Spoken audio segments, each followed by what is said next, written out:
So Sportico talks to Kelly Krauskopf, the president of the Indiana Fever, about the future of America's fastest growing team.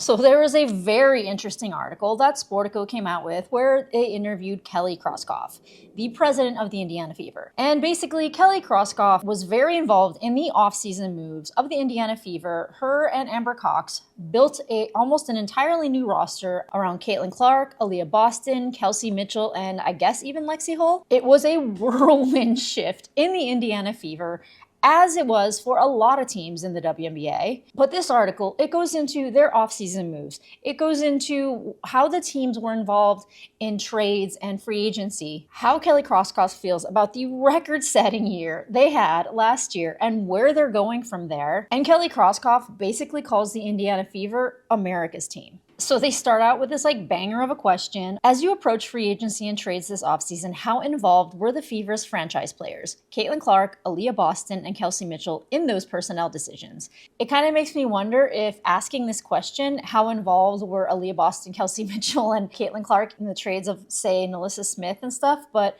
I think Kelly Krauskopf, she's smart, she keeps it clean, and this is how she answers. You always want to pick the brains of players. I did it with Tamika Catchings and others. So I think it's smart business to inform some of your key players of the targets that we're looking at. It's not necessarily asking for their sign-off, it's more of a, let's talk about this together.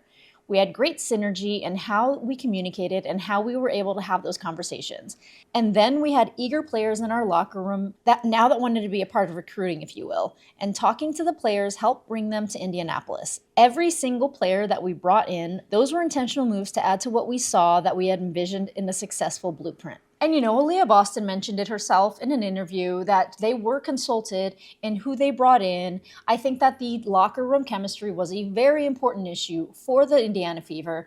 I think that they really needed some vets to kind of bring this young team up to have an idea of what to expect in a playoff situation, as they were swept in the first round of the playoffs last season, though getting there was quite an accomplishment for the Indiana Fever, who had not been there in almost a decade. But truth be told, when you have a franchise player, a basically face of the league, as a lot of NBA players like Rashad McCants are saying, like Caitlin Clark, you do want to make sure that they are happy. Caitlin Clark is basically, for lack of better words, she's the golden goose of the WNBA. If anything happened to her, the WNBA would definitely suffer.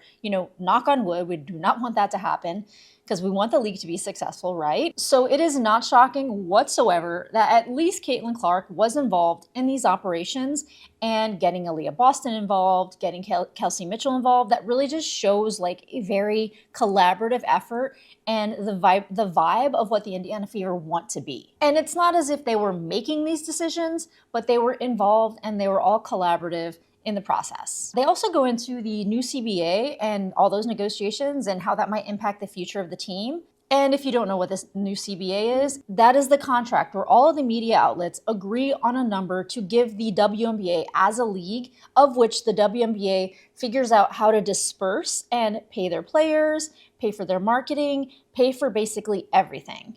And in 2026, with the explosion of the WNBA, the CBA negotiations are expected to be pretty drastic compared to what the WNBA was previously. And in 2026, it also just so happens that every single player that is not on a rookie contract and that is not Lexi Brown or Kalani Brown is a free agent. So I call it the Wild West of the WNBA, but it's basically a free agency bonanza. So the signings of 2025, they could be temporary. They could be signings that, could flow into 2026. So Sportico asks, how did the looming CBA negotiations impact roster management? Of which Kelly Krauskopf answers, it's not unusual. We've been through it before, and I think everybody in the league understood that these were all going to be short-term deals and we'll be right back at it again. It was an opportunity to really try to put together a group of players that were pretty hungry to win, maybe to prove something for themselves as individual players and that wanted to be here. Those were three important factors, and knowing that once we get that going, we have a good season, we'll be able to attract more players next year. And honestly, I've been saying this for quite a while, as it was kind of asked, like, why isn't the Indiana Fever focusing on these drafts that they have, their number 8 draft pick, which they traded away. But I think that since this could be like considered a one and done season with 2026 free agency coming up and the CBA, it looks like the strategy for the Indiana Fever was to build a team with winning potential, with that championship mindset, to attract more players, any big players that could be wanting to come over to the Indiana Fever in free agency the next season, which is 2026. This also just so happens to be the strategy that I think that the Chicago Sky were doing when signing Ariel Atkins and trading away their first-round draft pick, as the Chicago Sky have not had a good reputation for how they've treated their players in the past, but I think they want to really build that with their franchise stars like Angel Reese and Camila Cardoso, and they want to be able to set a precedent for winning and attract those players next season also. While there are other teams that seem to be in build mode and possibly tank mode, possibly the Mystics, but Connecticut Sun is definitely in rebuild mode, whereas that strategy is kind of like one where they cultivate their team through draft picks and through young players. And then in this question, and by the way, I'm not going to go over the entire article, but I do think it is definitely worth a read, and I will put the link in the description below if you are interested in reading the rest. But here Sportico asks Kelly, at your introductory press conference, you mentioned thinking about the Fever as like an Apple-type company. I don't think you said the words America's team, but I got that sense. What did you mean by that? And this is how she answers. There's this new huge generation of basketball fans that have come into our building and have consumed the Fever. Only about 5% of our attendees went to a Pacers game, for instance. A third of our attendees were from outside the state of Indiana. That is like some crazy motion, people. We have got national reach. And once you know that, I mean, can you be America's team? I think there's a lot that goes into that. I don't take that lightly, but I think that we had attendees from 29 states around the country and a couple from around the world that came to Indiana to see our team. And we expect that to continue. Look, we're going to have a supply and demand issue. To be completely honest, I'm surprised she only counted 29 states. I would think that of all the games that were played, there would probably be a little bit more than 29 states having attended. And I guarantee there will be more this coming season, because from just looking around at everything, at the way that people are talking about the Indiana Fever, I have never seen a season that has been so anticipated, like in any sport, as I have for this season of the WNBA start. And it's such a travesty that the season is only 4 months long. She goes on, she states a couple other things, like how the waitlist for new season ticket holders is at an all-time high. She talks about the brand study that was done in December that does list the WNBA as one of the fastest growing brands of 2024, ahead of Ben & Jerry's, mind you. And when you are ahead of ice cream in America, that's a flex. And lastly, they ask her, what do you expect from Fever fans this coming season? Of which Kelly answers, I think you're going to see a very hungry group of players.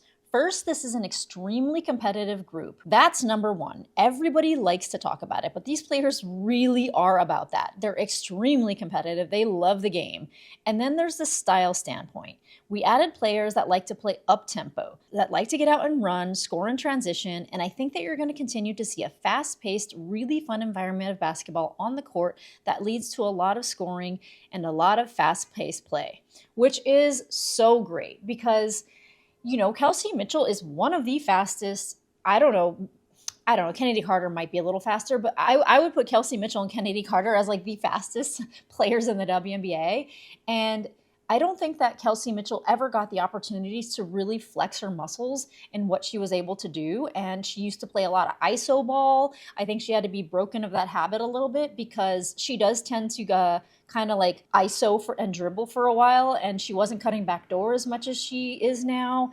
And once they got like their tempo and their rhythm and all that set last season, they just became offensively almost unstoppable. And transition is their bread and butter. And Caitlin Clark dishing those like full court dimes over to Kelsey Mitchell, over to Nalissa Smith. They were sometimes missing it. There would be some like messy turnovers, but you know, I think that is something that Amber Cox and Kelly Krauskopf were definitely looking at in their building of the new Fever roster, with adding DeWanna Bonner, with adding defensive powerhouses like Natasha Howard, fast players like Sophie Cunningham. But again, if you are an Indiana Fever fan, which I know a lot of you are, I cannot recommend this article enough.